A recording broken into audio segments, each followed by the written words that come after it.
주님의 이름으로 기도 올려옵나이다. 아멘. 네, 이제 오늘은 베드로후서 2장부터 할 차례입니다. 베드로후서 2장. 베드로후서 2장. 자, 2장 이제 1절에서 3장 13절까지는 거짓 교사에 대한 경고의 말씀을 계속 해주고 있어요.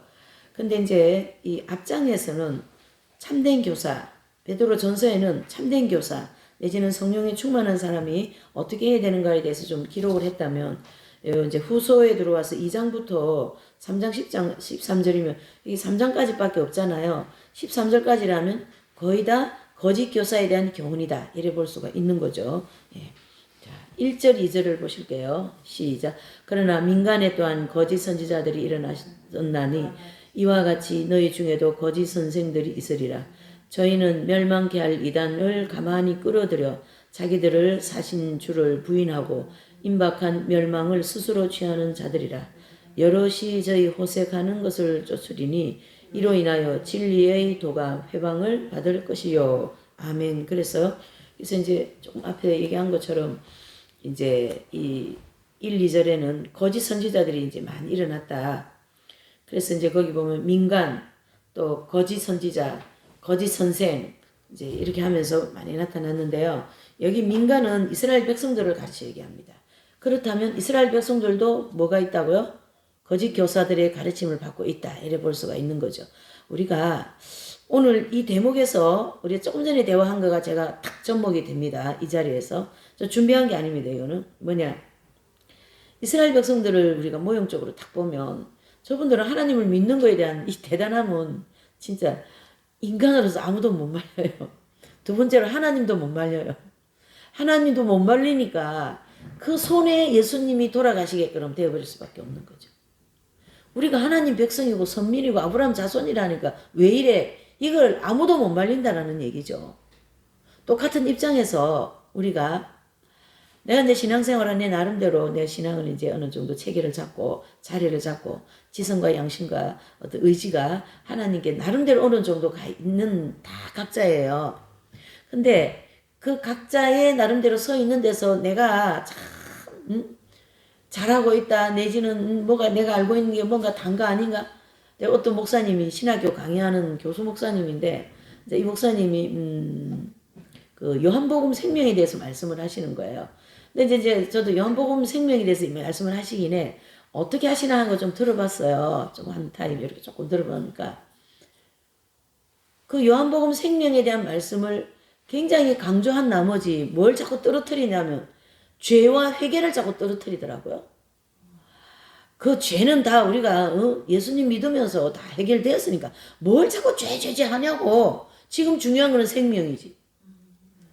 아니 이게 지금 그리고 우리는 이제 이걸 공부를 했으니까 이게 어디가 1번이고 2번이고 이게 분별이 가잖아요. 그러니까 저거는 아니다. 2번을 1번에 놓고 1번을 2번에 놓은 거예요. 지금 회개와 생명이 같이 가든지 아니면 회개가 1번이고 생명이 2번이 이래 봐야 되는 거거든요. 정리를 하자면.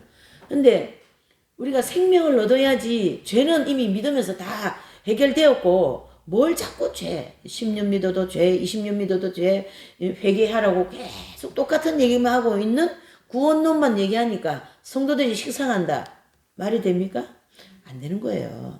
자, 그 목사님 입장에서는 지금 그 생명이 제일이야. 생명이 제일이기 때문에 죄와 회개에 대해서는 지금 2번으로 갖다 놓고 생명만 막 갖다가 사람들한테 들이미는 거예요.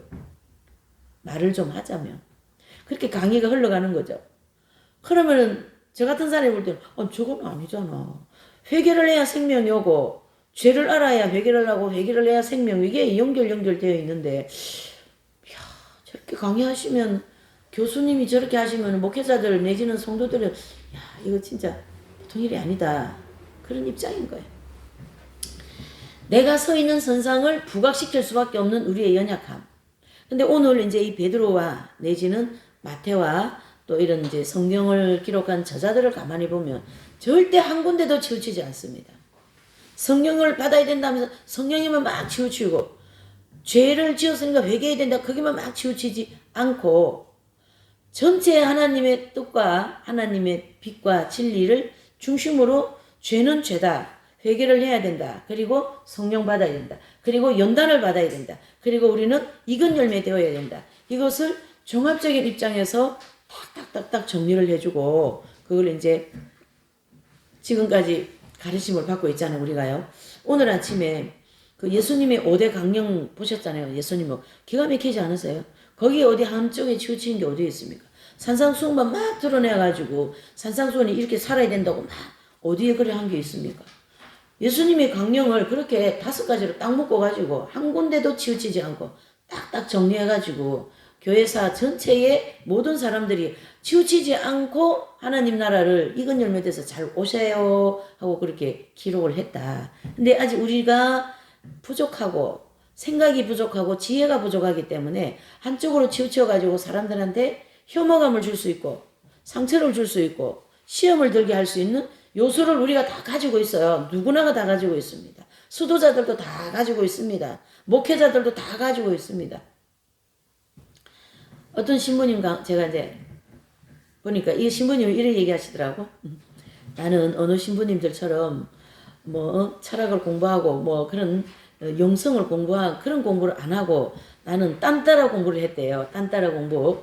그래서 목사님이 이제 신부님이 좀 특별해서 제가 이렇게 이제 한번 들어보니까 이 찬양을 기타를 막 치고 찬양하면서 사람들한테 비정을 해서 은혜를 끼치고 또 막 그렇게 사람들에게 신자들에게 이렇게 은혜를 끼치시더라고요. 근데 이제 이렇게 가만히 찬양을 내가 성경에서 찬송가 또 복음성가에도 정말 좋은 찬양이 많지만 세상에도 복음성가를 능가할 찬양이 많다 이렇게 얘기하시는 거예요. 노래가.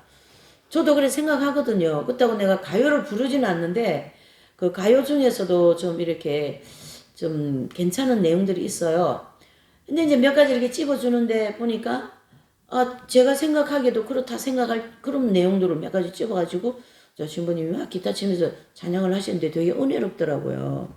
그 중에 하나가 뭐냐면은 백만송이 장미라는 노래가 있더라고요.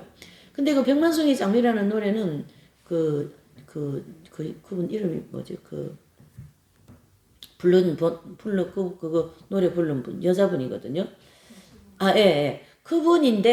그분은 이제 제가 간증을 한번 들어서 이분이 약간 그 박정희 대통령하고 연관이 있기 때문에 이제 어쩌다가 그때 한번 간증을 들었는데 기억은 그거 한마디가 기억이 나요. 자기를 이 가요계에 들어오게 한 통로가 나훈아 그 가수래요. 그런데 나훈아 가수가 이분이 목소리가 너무 특이하고 이쁘잖아요. 그래서 이제 노래를 잘하고 그래서 그 당시 대학 가요제 뭐 통기타 이런 거 유행할 때 이분이 애가 대학 가요제 뭐 대상인가 뭐 상도 받고 이제 그렇게 애가 들어오게 되었는데 그분이 이제 많이 수순을 해서 길을 내주고 했대요. 근데 조금 있다가 요 말을 내가 하려고 지금 이 말 하는 거 무슨 말 하냐면 그 가수 그 심수분 그분에게 자네는 이 바닥에서 견디기가 어렵다. 그런 얘기를 하더라는 거예요. 근데 제가 그 말을 딱 듣는데 금방 무슨 말인가 딱 알아듣겠더라고.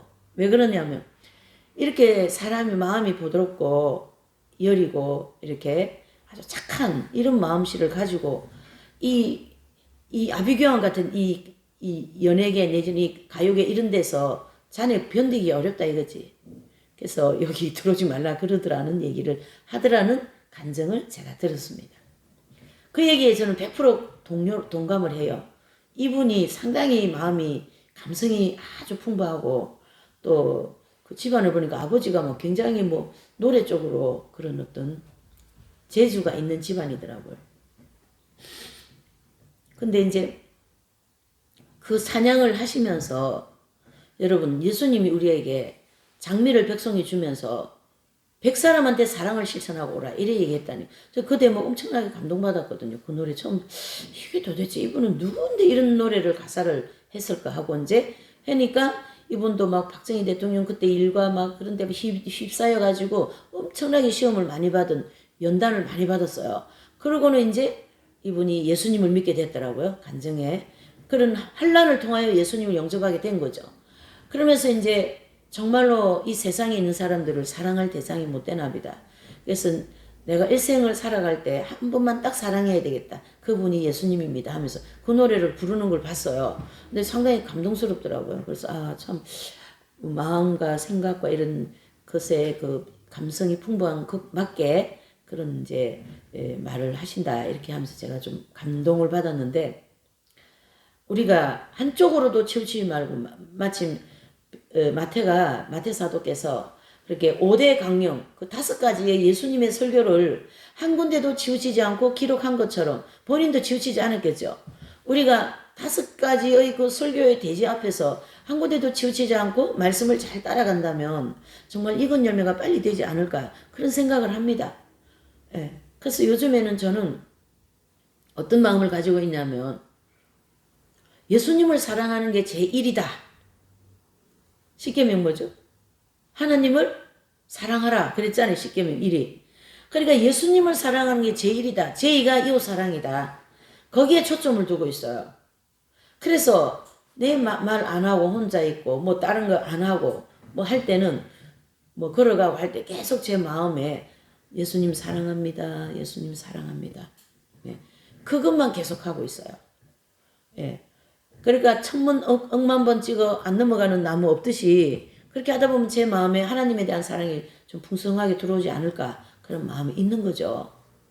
예. 그 사랑은 어디도 치우치지 않는 거죠. 원수에게도 치우치지 않고 또 나한테 잘하는 사람도 치우치지 않고 이상한 사람한테도 안 치우치고 사랑은 그런 것 같아요.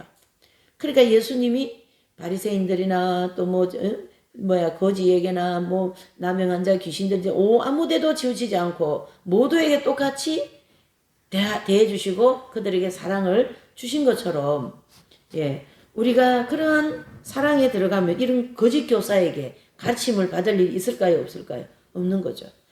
이방인들은 당연히 거짓 교사에게 가르침을 받을 수가 있지만은 유대인들인데도 이 당시 거짓 교사들에게 가르침을 받는 자들이 있다라는 것을 베드로가 아시기 때문에 이러한 표현을 쓰게 되어진 것이죠. 자, 이 거짓 교사들에게 가르침을 받는 심정은 어떤 심정이겠습니까? 신천지에 가서 공부를 거기서 가르치는 걸 가르침을 받는 그런 사람의 마음은 뭐냐면 호기심이 많다라는 거예요. 좀 더 뭔가를 알고 싶은 마음이 많다라는 거예요. 그런데 신천지가 옆에 와가지고 성경을 딱딱 집어주면서 이렇게 딱딱 얘기해 주니까 확 빨려 들어가는 거예요. 그렇게 교회에서는 공부를 해보질 않았거든요. 네. 그래서 이제 그런 어떤 차이점이 좀 있습니다. 그 치우침에 대해서 한 번 더 얘기하면요. 이 거짓 선지자 내지는 거짓을 가르침을 받은 사람들은 100% 치우쳐 있어요. 한쪽으로 확 쏠려 있습니다. 그래서 한쪽으로만 있다 보니까 바른 쪽으로 모르니까 그게 맞다고 그만 계속 가버리는. 그럼 거기 들어가 있어도 이게 아닌데 해서 바른 쪽으로 볼 마음이 있으면 빠져나올 수 있어요. 근데 한쪽만 계속 이거가 맞다고 가면은 그 문제가 있는 거죠. 이 핵심 진리가 치우치지 않는 것은 하나님이 빛이라고 하는 빛을 중심으로 성경을 포커스를 맞췄고 그리고 거기에 익은 열매의 목표를 딱 거기다 해놨거든요. 그래서 이게 치우치질 않는 거예요. 한쪽으로 치우치면요. 그러니까 우리가 교회 생활하는 게 저도 개신교에서 이런저런 분 좀 봤지만은 한쪽으로 치우치시면 만약에 성장 과정에서 물질 축복을 많이 받았습니까? 그러면 물질 축복을 많이 받은 쪽으로 치우쳐 있기 때문에 기복신앙으로 빠지는 거예요. 그쪽으로 설교를 계속하게 되면 기복주의적인 설교를 계속했기 때문에 그 목회자도 빠져 있는 거예요. 그래서 더 이상 올라가지가 않기 때문에 신앙생활이 진보가 없어 50년이나 20년, 30년 전이나 똑같다 이렇게 보는 거예요. 거기서 벗어나야 돼요. 기복주의적인 신앙에서 벗어날 때 다음 단계가 눈에 보이는 거거든요. 예, 그게 이 성장론에서 얘기하는 내용 중에 하나라고 볼 수가 있습니다. 그래서 여기 1절, 2절은 이방인들에게 너희가 공부를 했는데, 가르침을 받았다. 그 이제 1절 첫 번째. 그러나 민간에 또한 거짓 선지자들이 일어났었나니, 민간은 이스라엘 백성들을 가르치게 하거든요. 이방인들은 뭐 얘기할 것도 없고. 그래서 이 지금 1, 2절은 그러니까 거짓 교사들에게 가르침을 받으면 안 된다. 그걸 가르치게 합니다. 3절에서 9절까지인데요. 9절까지 내용은 저들은 반드시 심판을 받을 것이다. 이런 뜻이잖아요. 3절에서 3절 한번 읽어보시죠. 시작. 저희가 탐심을 인하여 지은 말을 가지고 너희로 이를 삼으니 저희 심판은 옛적부터 지체하지 아니하며 저희 멸망은 자지 아니하느니라. 아멘. 그랬습니다. 여러분, 저희가 탐심으로 인하여 지은 말, 그게 바로 뭘까요? 골로새서 3장 5절에 보면 탐심은 뭐라고요? 우상 숭배다, 이런 말씀이 있습니다. 그래서 이 탐심은, 우상 숭배라는 것은 결국 정욕의 만족을 향하여 달려간 신앙생활을 했을 것이고, 더 나아가서는 우상에 가서 절도 했겠다, 이래 보는 거죠. 그 당시는 뭐 제우스 신이니 태양 신이니 뭐 신들이 많았잖아요. 그 저기 로마 주변에. 거기 가가지고 뭐 한다요? 절도 할 수 있을 건데, 지금 여기서는 기독교 안에 있는 사람들한테 얘기하니까 탐심, 욕심, 애정과 욕망을 추구하는 그런 것을 가르쳐 얘기하는데, 골로새서 3절 5절에 그걸 더 받쳐주죠. 탐심은 바로 뭐라고요? 우상 숭배다. 그래서 3절에도 이 탐심이라는 말을 같이 연결 지어주고 있는 거죠. 4절에서 8절까지는요. 범죄한 천사를 지옥에 던져버린다. 자, 8절까지 읽어보시죠. 4절에서 시작. 하나님이 범죄한 천사들을 용서치 아니하시고 지옥에 던져 어두운 구덩이에 두어 심판 때까지 지키게 하셨으며, 옛 세상을 용서치 아니하시고 오직 의를 전파하는 노아와 그 7 식구를 보존하시고 경건치 아니한 자들의 세상에 홍수를 내리셨으며, 소돔과 고모라 성을 멸망하기로 정하여 죄가 되게 하사 후세에 경건치 아니할 자들에게 본을 삼으셨으며, 무법한 자의 음란한 행실을 인하여 고통하는 의로운 롯을 건지셨으니, 이 의인이 저희 중에 거하여 날마다 저 불법한 행실을 보고 들으므로 그 의로운 심령을 상하니라. 아멘. 자, 이게 베드로 이 사도께서 상당히 중요한 얘기를 여기 해주고 있습니다. 여기 이제 범죄한 천사들 어떻습니까? 이 범죄한 천사들을 하나님이 용서하지 않으셔요. 그래서 루시퍼 천사가 범죄를 했죠. 그러면 루시퍼 천사 관할에 있는 모든 천사들이 다 범죄를 했어요. 그래서 그들은 전부 다 어떻게 된다요? 하나님께서 던져버렸죠. 지옥으로 던져버렸다, 그런 뜻입니다. 그래서 지옥에 가둬놓고 심판 때까지 하나님이 어떻게 한다요? 지키게 하겠다, 이런 뜻이 되는 거죠. 그래서 5절에 보니까 옛 세상을 용서치 아니하시고 오직 의를 전파한 노아, 또 그 7 식구를 보존하시고 경건하지 않은 자들의 세상에 홍수로 멸망했다고 5절에 말씀하시고, 6절은 또 소돔과 고모라를 들어서 얘기합니다. 소돔과 고모라 성을 멸망하기로 정하여 죄가 되게 하사 후세에 경건치 않은 자들에게 본을 삼으려고 하나님이 이렇게 하셨다. 베드로께서 지금 두 가지의 내용을 얘기하고 있어요. 어떤 거요? 노아 방주와 그 다음에 소돔과 고모라 두 가지를 심판의 모델로 지금 말씀하고 있는 거죠. 그러면서 7절에 보면 무법한 자의 음란한 행실을 인하여 고통하는 의로운 롯이다, 그랬습니다. 자, 여기서 저는 상당히 좀 위로를 받고 있어요. 무슨 위로냐면, 롯은 이긴 자에 들어간 경지는 아닙니다. 그런데 롯이, 자 보세요. 그 소돔과 고모라는 지금 막 지금으로 하면 뭐라 그러죠? 그거. 예. 아, 동성애 왜 그렇게 말을 하는데도 맨날 동성애가 제가 기억이 안 나요. 동성애가 집 대문 밖에 나가면 전부 다 동성애 하는 그런 환경이에요. 소돔과 고모라가. 지금은 우리는 지금 아직 조금 더 그래도 조금 괜찮아, 조금. 그때하고 비교할 수 없습니다. 소돔과 고모라를 하나님이 당장 불 구덩이로 심판을 하시려고 할 정도이니 얼마나 그게 이제 드러나 있겠어요. 그러니까 대문만 열고 나가면 이 동성애가 막, 그것을 보고 롯은 너무나도 괴로워하는 거예요. 그 환경을 보고 너무 괴로워하는 거죠. 그걸 하나님이 아시는 거예요, 지금. 그렇죠?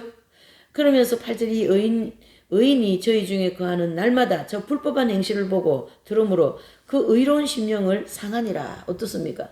우리는 지금도 막 동성애하면 막 소름이 돋으라 그러고, 야, 진짜 세상에 다시는 희망이 없는 거하고 그렇잖아요. 근데 밖에만 나가면 그게 보이고 들리고 하면은 그 롯은 정상적인 사람으로서는 그 환경에서 살기가 어렵다, 이런 겁니다.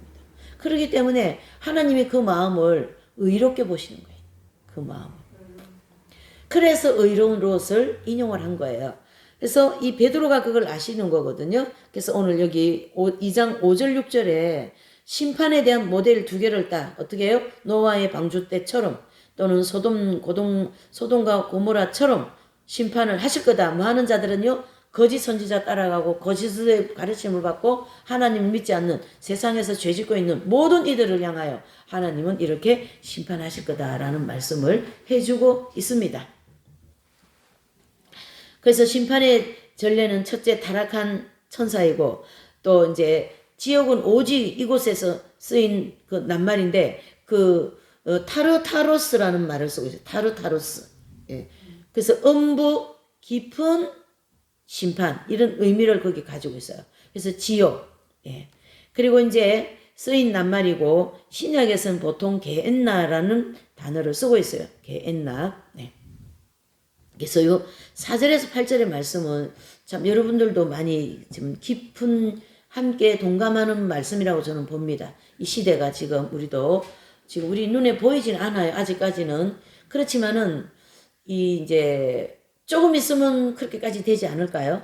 이 동성애가. 그리고 지금 기독교에서 그나마 이 기독교가 좀 엉터리 박사같이 많아도요, 계속 목사님들이 동성애 반대는 지금 계속하고 있거든요. 왜?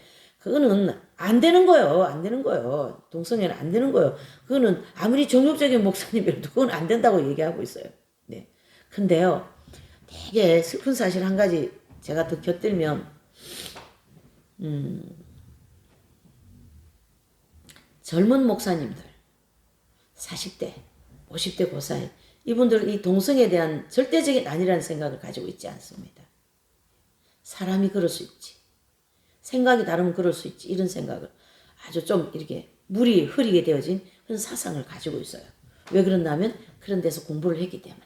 네. 그래서 우리가 그런 것도 좀 신부님들도 그런 거 있을 거예요. 분명히 있습니다. 그런 사상을 가지고 있는. 그래서 우리가 조심을 해야 돼요. 그래서 아무데나 가서 가르침을 받을 우리도 아니지만, 네, 그런 걸 잘 분별해서 잘 못 알아듣는 사람들에게는 인내를 가지고 계속 말씀해드리고 그렇게 하는 사랑을 실천하는 우리 모두가 되었으면 참 좋겠습니다. 자, 9절입니다. 시작. 주께서 경건한 자는 시험에서 건지시고 불의한 자는 형벌 아래 두어 심판날까지 지키시며. 그래서요, 경건한 자는 시험에서 건지십니다. 그래서 이제 세 가지의 전례의 결론인데요. 하나님께서는 경건한 자를 시험 밖에서 보존하시는 것이 아니라 시험 속에서 뭐 한다요? 연단하시고 거기서 건진다, 이런 뜻이에요. 그래서 우리를 시험을 주시겠는데 하나님도 시험 안에 같이 그래 열심히 하여라, 회개하여라, 고쳐야 될 것이 이건 아니지, 거기 가면 안 되지, 이렇게 계속 주님이 성령께서 우리를 어떻게 하신다요? 지켜주신다, 보호해 주신다. 그게 바로 무슨 뜻이에요? 연단 받는다, 아니면 성령의 인도를 받는다, 이렇게 볼 수가 있는 거죠. 10절입니다. 시작. 육체를 따라 더러운 종료 가운데서 행하며 주관하는 이를 멸시하는 자들에게 특별히 형별하신 줄을 아시느니라. 이들은 담대하고 고집하여 떨지 않고 영광 있는 자를 회방하거니와. 아멘. 그래서 자, 육체를 따라 더러운 종료에 행하며 주관하는 이를 멸시한다. 주관하는 이는요, 바른 말씀을 증거하는 교사들을 가르치게 합니다. 근데 그 사람들은 무시해버리잖아요. 그럼 바른 말하면 무시하고 틀린 말하면 맞다고 고개 끄덕끄덕하고 참 안타까운 현실이죠.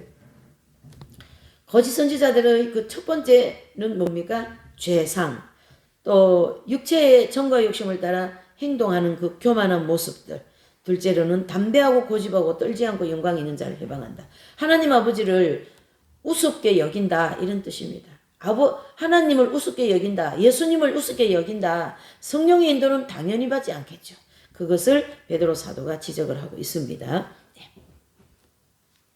자, 12절 보시면 더 큰 힘과 능력을 가진 천사들이라도 주 앞에서 저희를 거스려 회방하는 송사를 하지 않으니라. 그러나 이 사람들은 본래 잡혀 죽기 위하여 난 이성 없는 짐승 같아서 그 알지 못하는 것을 회방하고 저희 멸망 가운데서 멸망을 당하며. 자, 보세요. 11절에 더 큰 힘과 능력을 가진 천사들이라도 주님 앞에서는 어떻게 해요? 벌벌 떠는 거죠. 하나님 앞에서 천사들은. 그렇죠? 그래서 그것을 해방하는 송사를 하지 아니한다. 근데 이제 여기 12절에는 이성 없는 짐승이라 그랬어요. 이성 없는 짐승, 하나님은요, 계시록에 그게 아주 전문적으로 많이 나오는데, 우리가 하나님 중심적으로 살지 않으면 그 순간순간은 하나님 보실 때 짐승같이 보일 수가 있습니다, 여러분. 그걸 우리가 인식을 해야 돼. 그렇게 아예 뭐 불신자들 그거 동성애 하는 그런 사람들은 당연히 짐승같이 보고요. 그러나 예수님 믿지 않는 사람들도 상당히 도덕적으로 사는 사람들이 많아요. 그런 사람들은 그렇게 안 보겠죠. 그러나 예수님 믿는 사람도 하나님께서 뭐 목회자든 성직자든 수도자든 관계 누구든지 그렇게 살면은 짐승같이 보는 거죠. 그리고 제가 이제 그 아빌라이 데레사 8부작 동영상이 있거든요.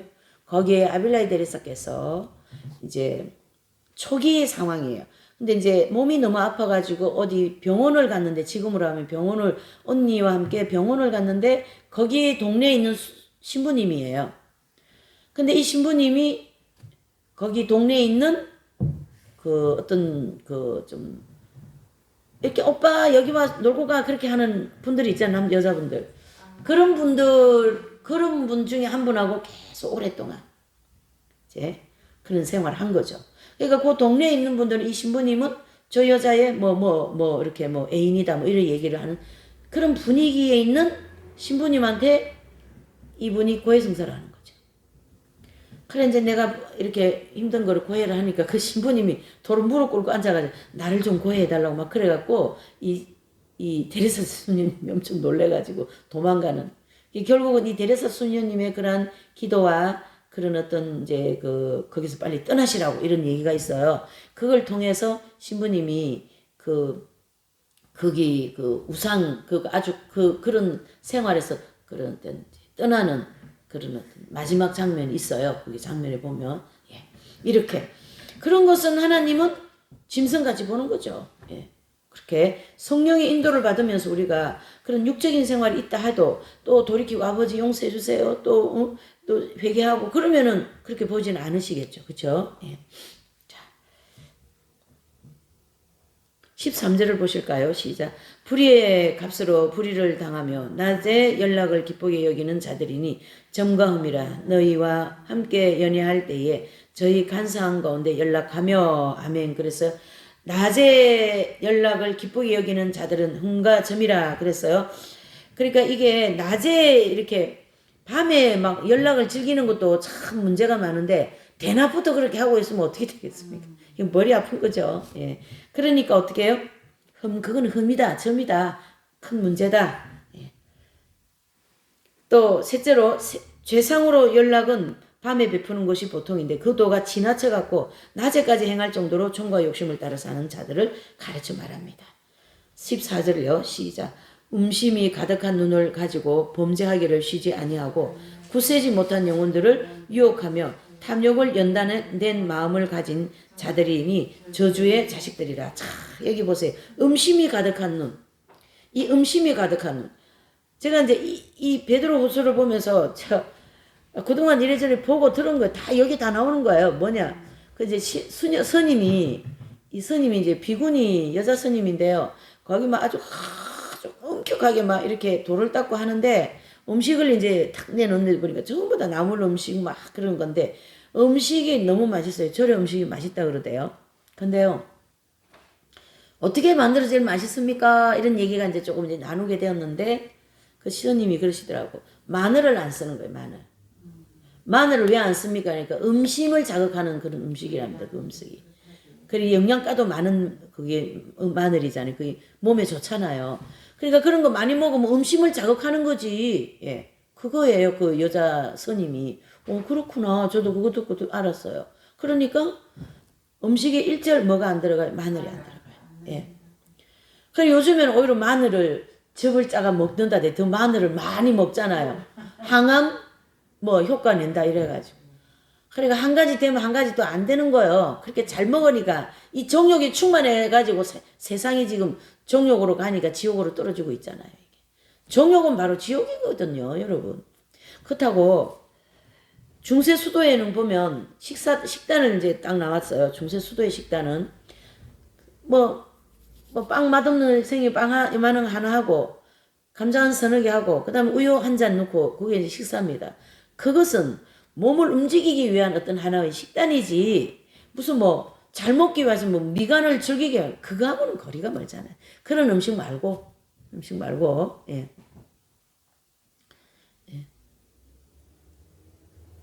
그러니까 이제 그 얘기를 하고 난 다음에 이제 점심시간이니까 밥을 먹어야 되잖아요. 우리 식사하러 갔는데, 이것도 아닌가? 그러는 거예요. 그거는 아니죠. 그거는 우리가 점심시간에 밥을 먹어야 되는 하나의 식사. 네. 그러나 우리가 음식 먹을 때 막 그냥 이건 맛있고 저건 너무 좋고 이건 내가 너무 좋아하고 나는 국물을 좋아한다 하면서 제가 먹었잖아요. 아까도. 국물을 좋아한다는 둥 뭐. 예. 그건 다 사실은 육적인 거지 영적인 건 아닙니다. 사실은. 예. 그런 단어를 저도 안 써야 되겠죠. 예. 그런 음식이 가득한 건 아니에요. 국물 좋아한다고. 네. 어쨌든 그러니까 음식에도 이러한 것과 다 연관이 있기 때문에 이렇게 영성생활의 1번 진입이 식욕절제입니다. 1번 진입이. 식욕절제 안 하고 영성생활 한다. 그건 안 되는 거예요. 아닌 거예요. 아닌 거예요. 그래서 수도생활을 하려면은 음식이 정해져 있어야 되고 어느 정도 다 규모가 있어야 되는 거죠. 그렇다고 그래서 이제 뭐 영양실조가 걸렸다든가 그러면은 조금 뭐 드시기도 하고 다쳤다. 그러면은 이제 어깨에 이제 이게 오토바이 타고 가다가 탁 맞춰가지고 골절이 됐어요. 그럼 얘를 붙이려고 그러면은 곰국을 먹어야 된다. 그렇게 해가 약으로 먹고 그렇게는 했었어요. 예. 그렇게. 이런 어떤 우리가 영적인 부분에 있어서 이 음식과는 굉장히 관계가 깊다. 이래 볼 수가 있는 거죠. 그래서 음식에도 탐식이 있잖아요. 탐식, 탐욕, 욕심. 그렇죠. 예. 탐식, 탐욕. 다 이거는 영혼을 거스르는 그러한 저주의 자식이 되는 길로 가는 거죠. 15절 16절요. 시작. 저희가 바른 길을 떠나 미혹하여 부올의 아들 발람의 길을 쫓는도다. 그의 불의의 싹을 사랑하다가 자기의 불법을 인하여 책망을 받되 말 못하는 나귀가 사람의 소리로 말하여 이 선지자의 미친 것을 금지하였느니라. 아멘. 자, 지금 이제 여기에 보니까 15절에 미혹 내지는 미혹이라는 단어가 있고 그 다음에 부올의 아들 발람이 나옵니다. 발람. 이 발람은 누구냐면요. 이방 나라의 거짓 선지자입니다. 그래서 발락이라는 왕이 발람을 불러서 저 히브리인들이 저렇게 새카맣게 오니까 우리를 칠까 두렵다. 그러니까 저들을 저주해달라. 박수를 불러놓고 그렇게 이제 저주의 구두를 한 거죠. 구슬한 거예요. 저주의 구슬하라 이런 뜻이잖아요.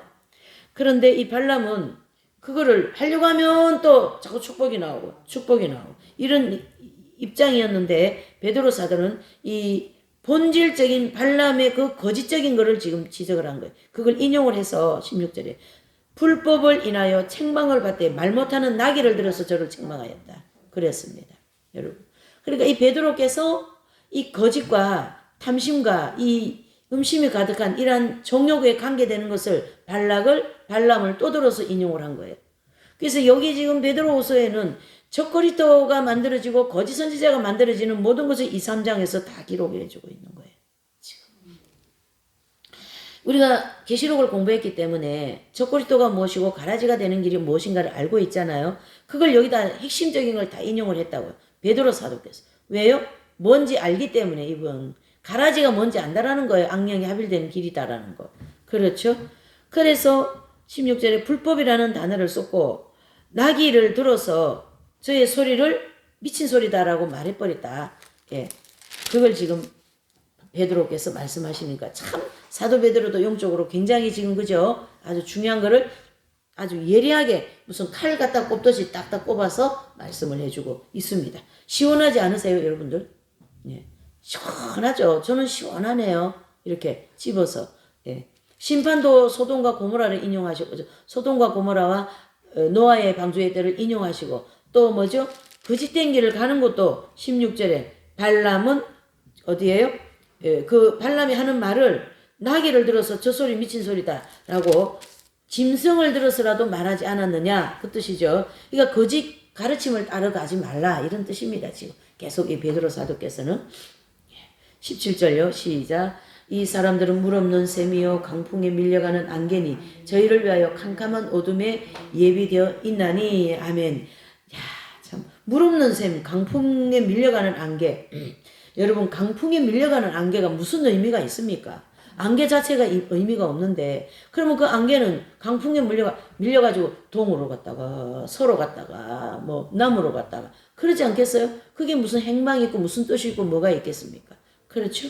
그거를 지금 베드로께서 말씀하시고 물 없는 샘. 여러분 우리가 옛날에는 물을 어디다 길러 먹었어요? 샘물을 먹었잖아요.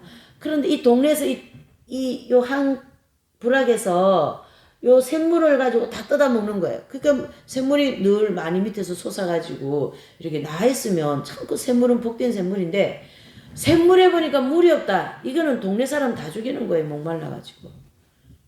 거짓 가르침을 가면 거기에 샘이 있지만 물은 없다 이런 뜻이. 결국 어디 간다요? 물 한 방울 떨어지지 않는 지옥 간다 이런 뜻이에요. 그렇죠? 거지 나사로가 아브라함의 품에 안기고 부자는 불구덩이에 떨어졌어요. 너무너무 목이 말라서 혓바닥 앞에 여기 혀에다가 물 한 방울 떨어뜨렸는데 물이 있어요 없어요? 없습니다. 그렇게 우리가 이 샘을 보셔야 되는 거예요. 이해가 되시죠? 예. 그래서 거짓 교사들의 가르침은 영혼의 갈증을 해결해 줄 수 있는 셈이 없는 것이다. 그래 저기 어딥니까? 거짓 선지자 저기 예? 지금 신천지 이만희 뭐 하여튼 거기 가르치면 물 없는 셈이요.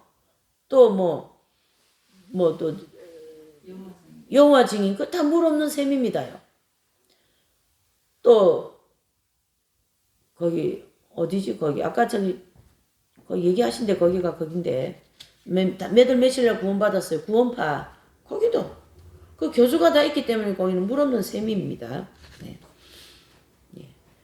자, 18절 19절 시작.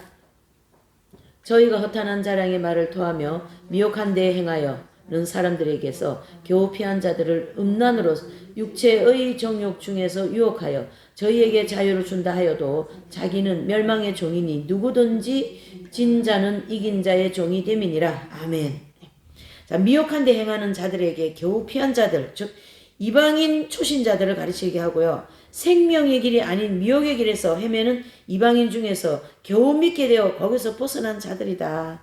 그러니까 이제 조금 아유 겨우 건졌어요. 막 그냥 떠내려가는 사람은 겨우 건졌고 숨이 넘어갈 죽을 직전에 있는 사람은 겨우 건졌다.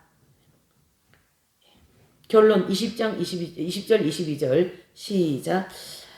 만일 저희가 우리 주 대신 구주 예수 그리스도를 알므로 세상의 더러움을 피한 후에 다시 그 종에 얽매이고 지면 그 나중 형편이 처음보다 더 심하리니 의의 도를 한 후에 받은 거룩한 명령을 저버리는 것보다 알지 못하는 것이 도리어 저희에게 나으니라. 참속담에 이르기를 개가 그 토하였던 것을 돌아가고 돼지가 씻다가 더러운 고등에 도로 누웠다 하는 말이 저희에게 응하였도다. 무섭죠? 그래서 세상의 더러움을 피한 후에 다시 그 중에 얽매이고 또 지면 그 나중 형편이 처음보다 더 심한다. 예. 세상의 더러움을 피한 후에 라는 것은 정과 욕심을 따라 살아가는 세속적이고 정욕적인 그런 어떤 그 삶으로부터 피하는 그런 어떤 노력을 한 후에 자아를 깨트리는 과정을 지난 후에 이미 하는데 이 후에 다시 정과 욕심을 따라 사는 삶을 추구하게 되면 결국 배교자가 된다 이런 뜻인데요. 성장론을 중심으로 봐야 됩니다. 이것은 뭘 얘기하려고 하냐면 베드로께서는 우리가 처음에 예수님 믿고 좀 가다가 한번 격길로 쭉 가버렸어요. 그렇죠? 이 격길로 간 것이 철로 역전에서는 허례와 위선이라는 거예요. 그러니까 예수님을 믿고 우리가 이렇게 예수님을 믿었잖아요. 믿고 나면 출애굽을 했다 이런 얘기하죠. 그래 여기서 출애굽을 해서 연단받고 축복받고 연단받고 축복받고 이 과정에서 하나님 축복을 여기서부터 많이 받으면서 왔는데 그 축복을 자기 정욕을 위하여서 살았기 때문에 이 사람의 영혼은 허례와 위선으로 격길로 빠진 거예요. 이 격길로 빠진 이것을 지금 처음보다 못한 사람이 되어버렸다 이런 뜻이에요. 가라지가 되었다 그런 뜻이 되는 거죠. 그래서 마귀의 강력한 종이 되어버린 거예요. 마귀의 강력한 종. 참 슬픈 일이죠. 이 얘기. 의미를 보면 진짜 무섭고 슬픈 일입니다. 이 얘기는. 그렇죠? 나중보다 처음보다 나중이 더 못하게 되어버렸다. 21절 22절에도 의의 도를 안 후에 받은 거룩한 명령을 저버린 것. 그래서 의의 도란 십자가의 도로서 의롭게 되는 도리를 말하는데요. 경험적으로 알고 있는 성결을 향하여 나아가는 라는 그런 명령을 저버린 배교자다라는 거죠. 여기 단계에 있는 사람. 그러니까 여기 밑에는 그런 일은 별로 없어요. 여기 밑에 있는 성도들은. 근데 지금 여기 베드로께서 20절, 22절까지 정리한 내용은 그렇게 예수님을 잘 믿다가 성장을 하다가 타락한 자들이 있다. 이 사람들은 처음보다 못한 형편 어떻게 해요? 가라지가 된다. 그것을 탁 집어서 말씀해주고 있습니다. 예, 그래서 우리가 오늘 이 베드로 사도께서 이렇게 말씀하신 것에 대하여서는 핵심 진리로 잘 정리를 하시면 됩니다. 그래서 예수님을 처음 믿을 때 성령을 받아서 뜨겁게 잘 가다가 타락한 자들을 가르치면 2장 20절 22절에 정리된 말씀은 그러니까 거짓된 가르침을 받으면 그렇게 된다라는 얘기를 하는 거죠. 거짓된 가르침은 2장 1절에서 뭐예요? 민간인 즉 유대인들도 있다라는 얘기잖아요. 유대인들이 예수님을 믿고 구원을 받았다가 오히려 또 거짓된 가르침을 받아가지고 또 더 못하게 돼버렸다. 그 얘기를 지금 정리를 해줬습니다. 네. 자, 3장은 보십니다. 3장은요. 1절에서 13절까지 그릇된 종말론에 대하여 말씀하고 있어요. 네. 자, 1절에서 7절까지 소제목 보면 이단자에 대한 경고, 예, 경고입니다. 자, 1절요. 시작. 사랑하는 자들아 내가 이제 둘째 편지를 너에게 쓰노니 이 둘로 너희 진실한 마음을 일깨워 생각하게 하여 그랬어요. 그래서 진실한 마음을 일깨워라는 것은요. 첫사랑을 회복하라. 그리고 계시록 2장 4절에서 5절에 나오는 말씀처럼 처음 행위를 가지라. 회개하지 않으면 이 촛대를 옮기겠다. 그러한 말씀을 지금 같은 입장을 얘기해주고 있어요. 그래서 빨리 돌이키세요. 일깨우세요. 회개하세요. 그걸 얘기하고 있죠. 2절입니다. 시작. 곧 거룩한 선지자의 예언한 말씀과 주 대신 구주께서 너희의 사도들로 말미암아 명하신 것을 기억하게 하려 하노라. 자, 선지자들이 예언한 말씀, 즉 사도들로 말미암아 명령하신 거죠. 그래서 이제 선지자들은 구약에 있는 모든 선지자들이 얘기한 그분이 누구셔요? 예수 그리스도. 그분의 직제자이신 사도들이 말한 것을 기억하라. 그 사도들의 말을 들으라. 이런 뜻이죠. 성도에게 일깨워질 내용이다. 선지자들이 예언하였고 사도들은 그 내용을 명령한 내용과 또한 그 사도들이 교훈한 것을 들으셔요. 그 말씀이죠. 그래서 종말이 가까웠다라는 것을 어떻게 해요? 말을 들어라 그런 뜻이죠. 무슨 예수님 안 오시는데 지금의 얘기죠. 지금 우리가 때가 임박하다 준비하세요. 환란이 대환란이 눈앞에 왔습니다. 그러면 뭐 2000년 전부터 사도 바울이 예수님 오신데도 아직 안 왔잖아. 이런 얘기하면 곤란하다 이런 뜻이죠. 곤란하다. 자 5절을 보시죠. 4절 5절 시작. 가로되 주의 강림하신다는 약속이 어디 있느뇨. 조상들은 잔후부터 만물이 처음 창조 때와 같이 그냥 있다 하니 이는 하늘이 예적부터 있는 것과 땅의 물에서 나와 물로 성립한 것도 하나님의 말씀으로 된 것을 저희가 불어 잊으려 함이로다. 무슨 뜻입니까? 하나님 말씀으로 된 것을 일부러 잊어버리려고 노력한다. 참 별것도 다 노력하는군요. 그래서 기롱하는 자들의 그 주의 강림을 부인하는 것은 그들의 무지 때문이다. 그래서 무지 때문이 아니고 고의성을 가진 것이다. 고의성은 뭡니까? 일부러 딱 무시하는 거죠. 일부러 종말론을 얘기하면 무슨 그러고 딱 거부해버리고. 네.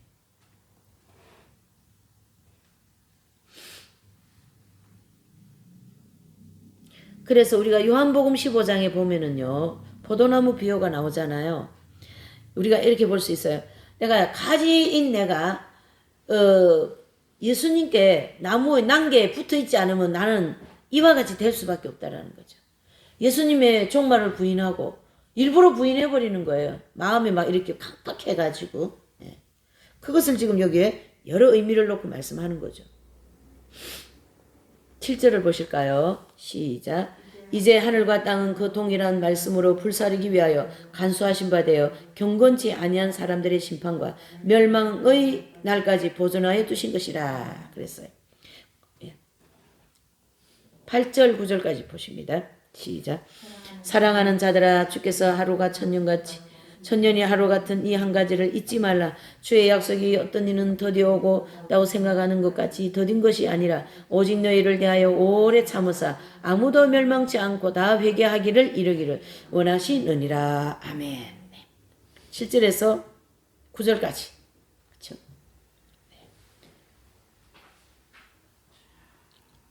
그래서 주께서 하루가 천년 같고 천년이 하루 같이 이 한 가지를 잊지 말아라.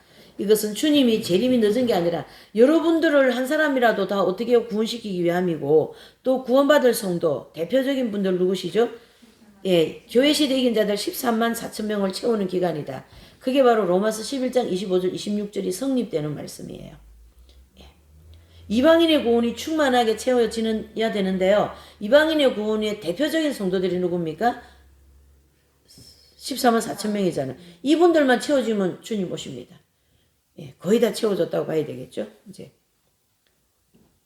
자 10절을 보실게요. 시작. 그러나 주의 날이 도적같이 오리니 그날에는 하늘이 큰 소리를 떠나가고 체질이 뜨거운 불에 풀어지고 땅과 그 중에 있는 모든 일이 드러나리로다. 아멘. 주의 날은 도적같이. 주의 날은요 그리스도의 재림의 날을 이야기하는 것으로 이 날에 깨어있지 않는 성도들에게 도적같이 오신다. 마치 어디 때와 같이요? 노아의 때와 같이 소돔과 고모라 때와 같이 호련히 주님의 그 재림이 임한다. 그래서 마태복음 24장에는 그러므로 깨어있으라 이런 단어를 쓰고 있습니다. 예수님이 이렇게 갑자기 오시기 때문에 영적인 잠에서 깨어나라 이런 뜻입니다. 11절요. 시작. 이 모든 것이 이렇게 풀어지리니 너희가 어떤 사람이 되어야 마땅하냐 거룩한 행실과 경건함으로. 자 11절. 이런 삶 이렇게 우리가 이제 소돔과 고모라 때와 같은 이런 이제 노아의 때와 같은 이런 갑자기 멸망을 당하지 않으려면 깨어있으라 그랬잖아요. 그러려면은 11절 같이 하라. 거룩한 행실과 경건함으로.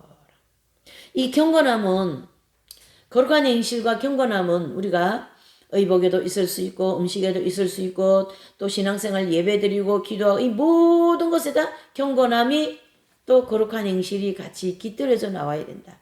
사람은 안 보지만 누구는 보신다고요? 그렇죠. 그렇죠. 그래서 재림 임박할수록 경건하고 거룩한 행실로 나가야 됩니다.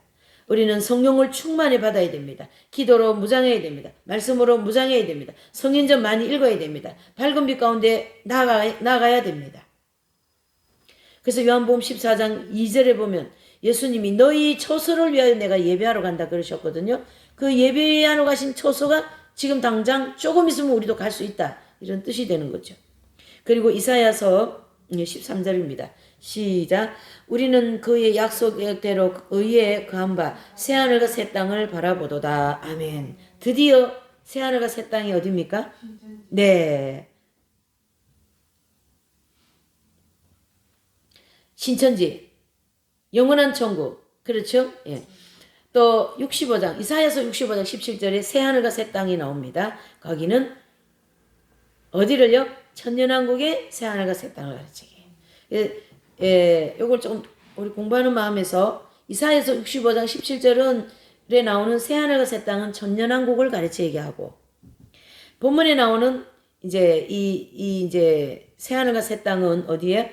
영원한 영계에 있는 천국을 가르쳐 얘기한다.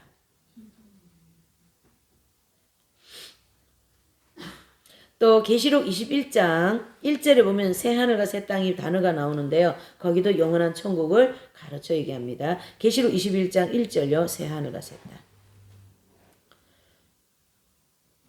자, 14절에서 18절은요. 결론적인 근면적인 말씀을 해주고 있습니다. 14절 18절까지 읽어보실게요. 시작. 그러므로 사랑하는 자들아 너희가 이것을 바라보나니 주 앞에서 점도 없고 흠도 없이 평강 가운데서 나타나기를 힘써라. 또 우리 주의 오래 참으심이 구원이 될 줄로 여기라. 우리 자랑하는 형제 바울도 그 받은 지혜대로 너희에게 이같이 썼고 그랬어요. 자, 바울 사도도 베드로 사도하고 똑같은 단어를 쓰고 있다 이런 뜻입니다. 주님이 오실 때가 임박하니 깨어 있으세요. 그래서 사도 바울의 유명한 말씀이 있죠. 세월을 아끼라 때가 임박하니라. 그런 얘기합니다. 16절. 또 모든 편지에도 이런 일에 관하여 말하였을 때 그 중에 알기 어려운 것이 도로 있으니 무식한 자들과 굳세지 못한 자들이 다른 성경과 같이 그것을 억지로 풀다가 스스로 멸망했다. 여러분 성경을 억지로 풀면 큰일 납니다. 예, 잘못한 겁니다. 큰일 납니다. 그렇게 하면 성경을 나름대로 풀어버리면 안 됩니다. 자, 17절. 그러므로 사랑하는 자들아 너희가 이것을 미리 알았은즉 무법한 자들의 미혹에 이끌려 너희 굳센 데서 떨어질까 조심하라. 오직 우리 주 곧 구주 예수 그리스도의 은혜와 저를 아는 지식에서 자라가라. 영광이 이제와 영원한 날까지 저에게 있을지어다. 아멘. 그랬습니다. 그래서 이 14절에는 주님 앞에서 흠도 점도 없이 평강 가운데 나타나기를 힘쓰라 그랬습니다. 흠도 점도 없는 것은요 이긴 자의 영혼 상태를 가르치게 합니다. 그래서 결국은 주님 오실 때도 흠도 점도 없는 그런 주님 앞에 우리가 나가기를 힘쓰라고 권면하시고 또 무식한 자들과 굳세지 못한 자들 억지로 성경을 풀다가 멸망했다. 그래서 굳세지 못한 자들은요 진리에 대한 깊은 지식이 없는 자들입니다. 그래서 나름대로 풀다가 그냥 비틀거린다라는 뜻으로 성경을 이제 아무 때나 이렇게 풀고 적용하면 안 됩니다. 또 성경을 자신의 교리와 종교적인 사상 그리고 그런 교리로 정당화하고 내지는 합리화한다는 것은 아주 이제 왜곡되어진 그런 이단적인 교리가 됩니다. 기복주의, 이단적인 왜곡되어진 교리인데요. 제가 듣지는 않았어요. 그러니까 그 헤드라인을 이렇게 보니까 아가스와 뭐 부부 이래놨더라고. 아가스와 부부. 한 108벽중 왜곡된 거예요. 그래서 제발 좀 강야에 있는 분들 아가서 좀 손 좀 대지 마세요. 제발 좀. 그거 아닙니다. 전 그런 마음이에요. 왜 그러냐면 그 아가서만 손대면 다 육적인 걸로 다 적용해 버리니까. 그러니 이게 아가서와 부부 그거 108중 그거 아니잖아요. 그 왜곡시킨 거예요. 하나님 말씀을. 그냥 너무 얼굴이 뜨거우면 덮어놓고 말하지 마. 덮어놓고. 아예 가까이 가지도 마셔. 이렇게 하고 싶어요. 저는.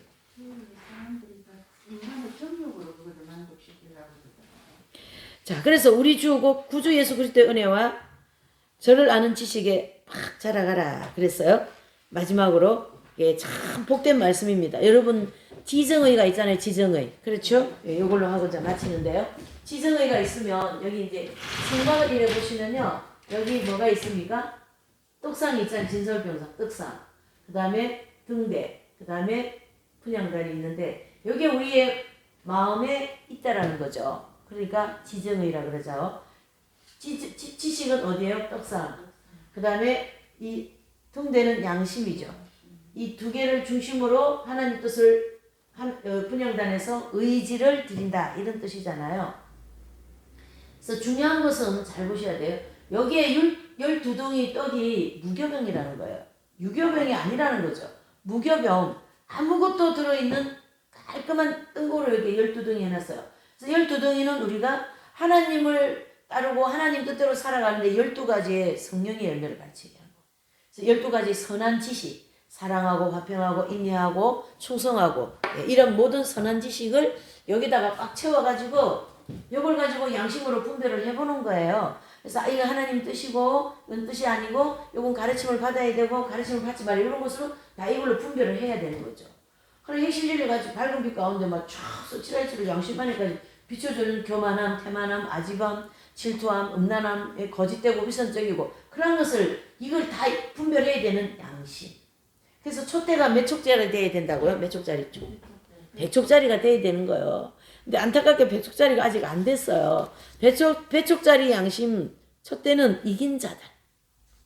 그래서 아주 빛이 밝기 때문에 그런 삶을 살아갈 수가 있는 거죠. 우리도 연단을 받으면서 지금 계속 양심이 조금씩 밝아지고 있는 거.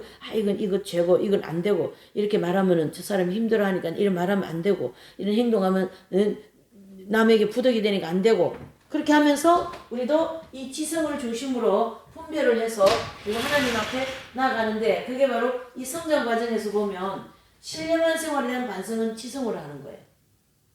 그리고 양심으로 분별을 하는 거죠. 그 다음에 내면 생활의 반성 무엇으로 합니까? 지성으로 하는 거죠. 아, 내 내면을 보니까 내 속이 너무 더럽더라. 이 생각은 잘못된 것이더라. 그것을 내면 생활에 반성을 하는 거죠. 그러면서 내 행동이 덕이 너무 없는 거예요. 이게 덕이. 그러니까 덕이 없으니까 진보가 안 되죠. 밝은 명자 써가지고 진덕명화라고 그랬잖아요. 그러니까 행실이 밝은 빛이 없는 거예요. 밝은 빛이. 그러니까 이 성장할수록 허례와 위선에 빠지지 마시고 어떻게 해요? 개화단계라고 하는 덕이 진보하는 명화, 밝은 명, 그쵸? 요 빛을 비춰서 행실도, 언어도, 또 갈 곳, 안 갈 곳, 그렇게 하면서 분별하면서 요 좁은 길을 자꾸 가세요. 라는 얘기를 해주고 있는 거예요, 지금. 이미 이 얘기를, 우리는 이런 얘기를 들을 수 있는 지금 지성과 양심과 모든 것 다 문이 열려 있습니다. 공부를 여러 가지 했기 때문에. 이해되시죠?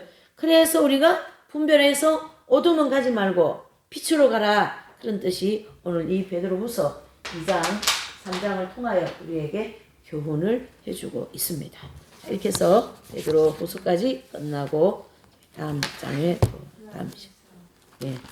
합니다.